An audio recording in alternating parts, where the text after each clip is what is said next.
Shalom Bapak Ibu dan Saudara yang dikasihi oleh Tuhan. Berjumpa lagi dengan saya di channel Valua Gereja TV.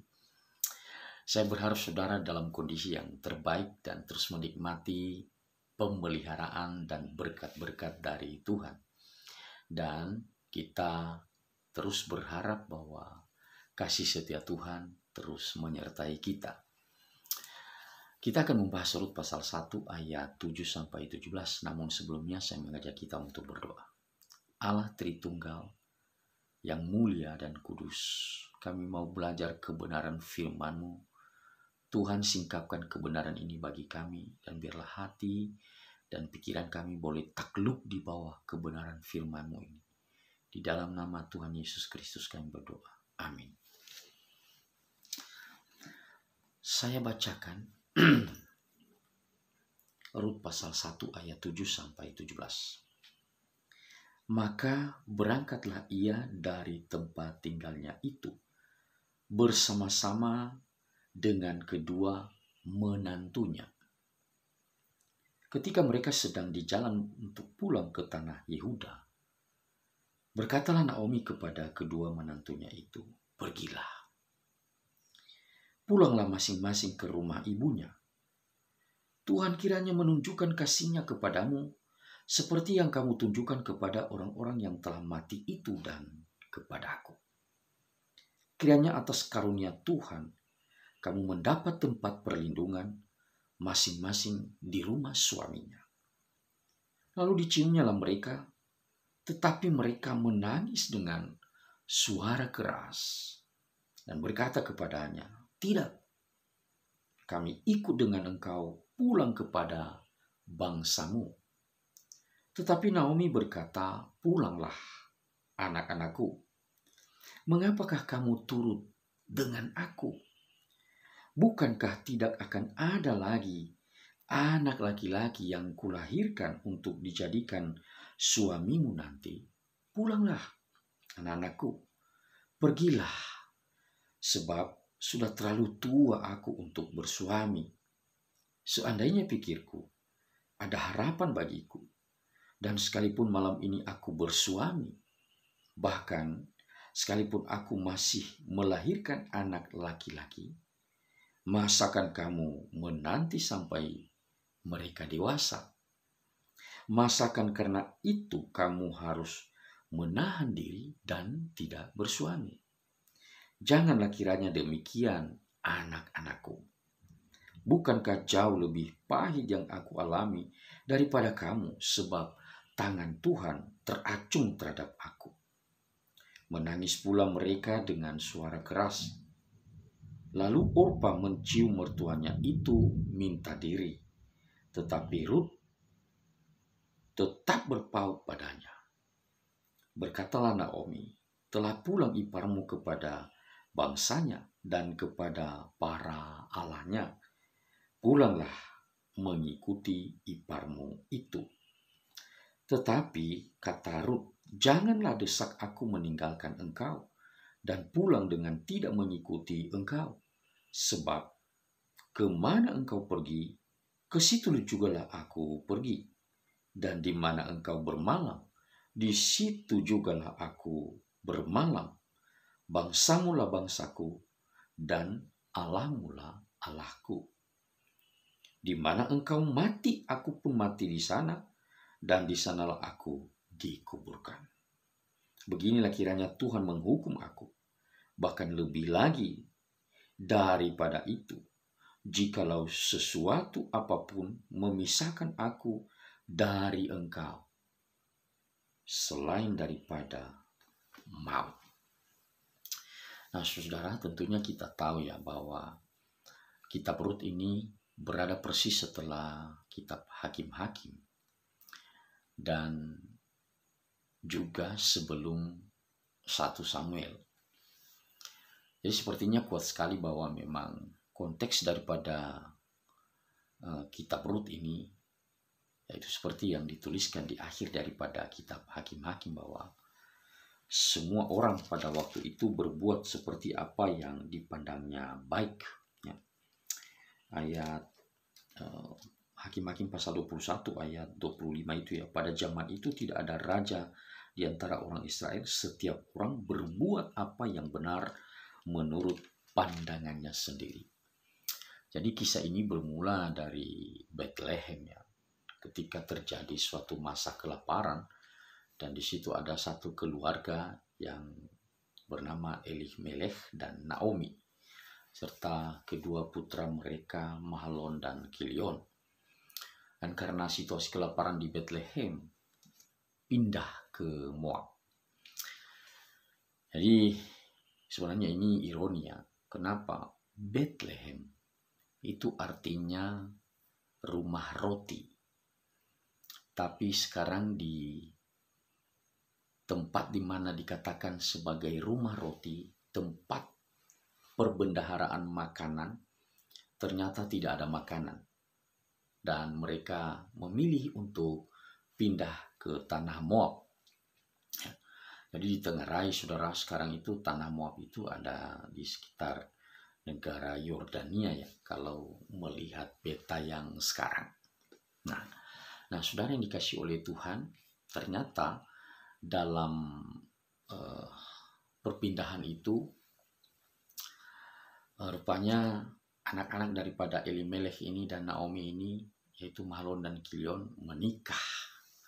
Dan inilah perempuan-perempuan yang disebutkan dalam kisah ini, yaitu Ruth dan Orpa. Nah, singkat cerita bahwa setelah 10 tahun bersama dalam keluarga Elimelech dan Naomi ini, kedua menantu itu Ruth dan Orpa itu mengalami suatu kedukaan yang sangat mendalam, yaitu kematian daripada kedua suami mereka. Selain daripada Elimelech juga meninggal, lalu juga Mahlon dan Kilion itu juga mati atau meninggal. Dan sekarang tinggallah 3 orang janda mertua, yaitu Naomi dan kedua menantunya. Nah, setelah Naomi mendengar bahwa di Bethlehem Tuhan sudah peduli, sudah memperhatikan kembali umatnya, maka dia mengambil keputusan untuk pulang ke Bethlehem. Nah, tetapi saudara, dalam kepulangannya itu dia memikirkan ya, bagaimana nanti keberlangsungan kehidupan setelah pulang ke tanah Yehuda atau di Bethlehem. Nah, dia melihat kondisi, yaitu bahwa mereka itu adalah semua perempuan, ya. Naomi dan kedua menantunya itu. Jadi dari kasat mata daripada si Naomi, dia melihat hidup yang sepertinya akan berhadapan juga dengan kesulitan, meskipun dia sudah tahu bahwa Allah sudah memulihkan kondisi di Bethlehem. Maka ketika mereka sedang berjalan pulang, Naomi terus memikirkan itu. Dan di tengah jalan itu, dia memberikan tawaran kepada kedua menantunya. Ya, kalau saya bahasakan atau saya parafrasekan itu ya, aduh anak-anakku, udahlah pulang. Kenapa? Gak usah ikut lagi ke Bethlehem. Lebih baik kamu berdua bisa pulang ke Moab kembali, dan mungkin akan ada kesempatan bagimu untuk hidup lebih baik, ya. Karena mereka posisi adalah sama-sama perempuan. 3 orang janda ini pulang, dan Naomi memikirkan, aduh itu kita akan berhadapan dengan kesulitan karena tidak ada sosok laki-laki dalam keluarga itu. Dan Naomi melihat masa depan daripada kedua menantunya ini. Jadi Naomi ini contoh ibu yang yang peduli akan masa depan menantunya. Dia tidak memaksa, ya, karena dia tahu bahwa para janda-janda muda ini punya masa depan. Maka Naomi menawarkan, udahlah pulang. Tapi mereka menangis dengan keras. Dan mereka berkata, enggak, kami mau ikut kepadamu, pulang kepada bangsamu. Tapi Naomi dia nggak serta-merta setelah pernyataan mereka untuk berkomitmen ikut itu ke Bethlehem, dia tidak serta-merta menerimanya, tapi dia terus memikirkan. Lalu dia mencoba untuk mengangkat isu tentang kelangsungan hidup mereka setelah itu, yaitu soal suami. Karena budaya Israel atau budaya kuno di sana, itu kalau ada seseorang yang sudah menikah misalnya ya, jadi kalau sang suami itu meninggal, maka istrinya ini berhak menikah dengan saudara laki-laki daripada suaminya, ya. Jadi nanti itu kalau misalnya mereka punya keturunan, maka nama daripada suaminya itu terus diwariskan. Jadi itu nanti diklaim bahwa seandainya dia punya suami dan punya anak, maka anaknya itu meneruskan ya keturunan atau nama daripada suaminya yang pertama atau abangnya, ya, abang daripada suami yang baru ini. Nah, jadi Naomi mengungkap itu, saya sudah tua dan tidak mungkin lagi punya anak laki-laki. Ya, seandainya pun bersuami malam ini, ya, kalau sekiranya pun Tuhan luar biasa misalnya membuat saya hamil lalu melahirkan anak laki-laki, masa kan kamu tunggu sampai dia dewasa? Ya, itu rentang waktu menunggu dewasa nggak sedikit, itu pasti lama menunggu seorang anak misalnya yang saya lahirkan. Kalau misalnya saya hamil malam ini, kamu nggak mungkin nunggu lah. Ya udahlah, pikirkan masa depanmu, pulanglah kalian. Dan si Orpa itu mencoba memikirkan, ya, memahami, menghayati perkataan-perkataan Naomi dan masuk akal bagi dia.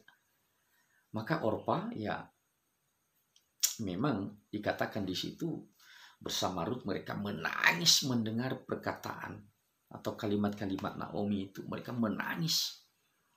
Dan ternyata setelah itu Orpa mencium mertuanya dan dia pulang ke Moab. Ya, kita tidak tahu kisah tentang Orpa setelah itu. Mungkin dia menikah atau mendapatkan keluarga atau apapun keberadaannya, laporan Alkitab kita tidak ketahui. Nah, sebaliknya Rut memang menangis ketika dia mendengarkan isu yang diangkat oleh Naomi tentang suami. Tetapi kita melihat bahwa Rut dalam kebersamaan selama 10 tahun, rupanya Rut ini terus merefleksikan kehidupan ini. Dia tahu bahwa Elimelek dan Naomi atau keluarganya itu adalah bukan lagi keluarga yang mewah, bukan lagi keluarga yang berada. Kenapa? Memang betul waktu mereka masih di Bethlehem dikatakan bahwa itu keluarga yang berada loh. Ya. Tangannya itu berisi, seperti kata Naomi nanti kalau kita baca kisah selanjutnya. Ya. Ketika dia pulang nanti, waktu orang-orang di Bethlehem kaget. Ya. Kaget karena apa?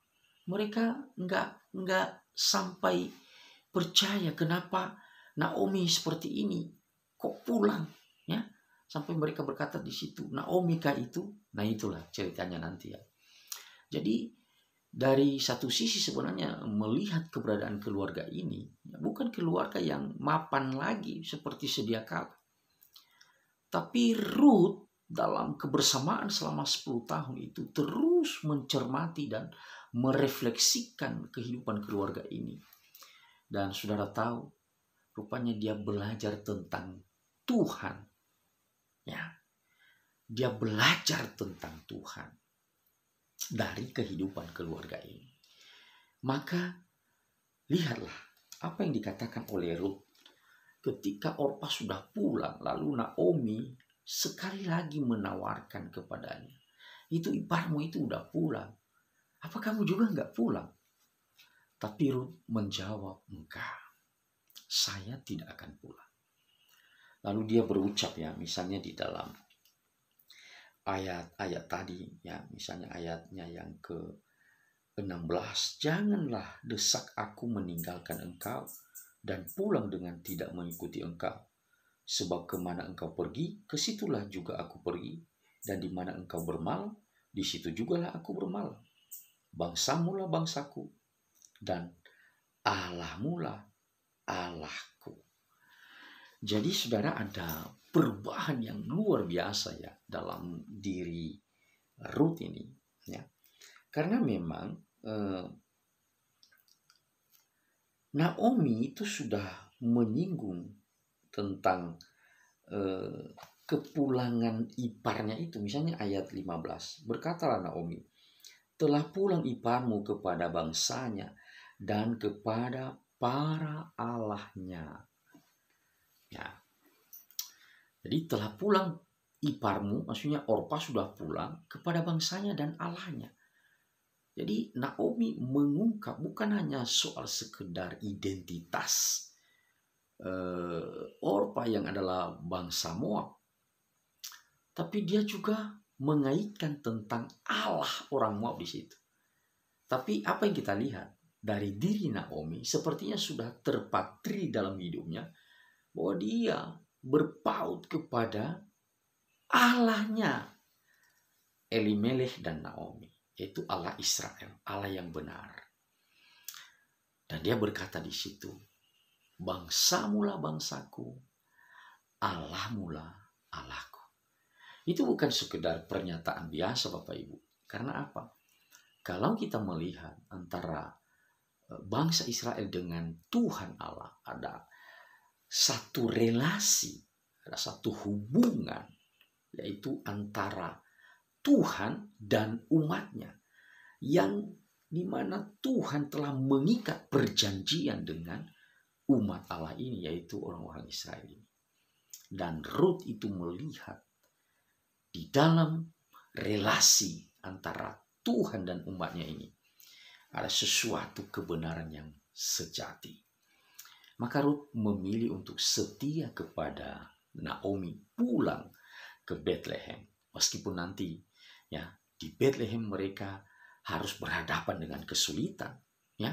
Karena kita tahu nanti ceritanya kan bahwa mereka ya Ruth itu pergi untuk meminta jelai ya, jelai artinya kalau di kita misalnya ya, bagi mereka yang punya sawah, jadi setelah panen itu lalu ada sisa-sisa di belakang, maka itu dipungut oleh Ruth nanti ya, di ladangnya Boas. Nah, tapi Ruth tetap setia, ya setia. Jadi Ruth itu tidak melihat kesulitan, dia tidak melihat memandang kesulitan yang ada di depan, tapi dia lebih memandang kepada Allah Israel yang telah memiliki ikatan perjanjian dengan umatnya. Maka dia bersedia untuk pulang. Nah, jadi Ruth ini punya visi, punya pengharapan ke depan.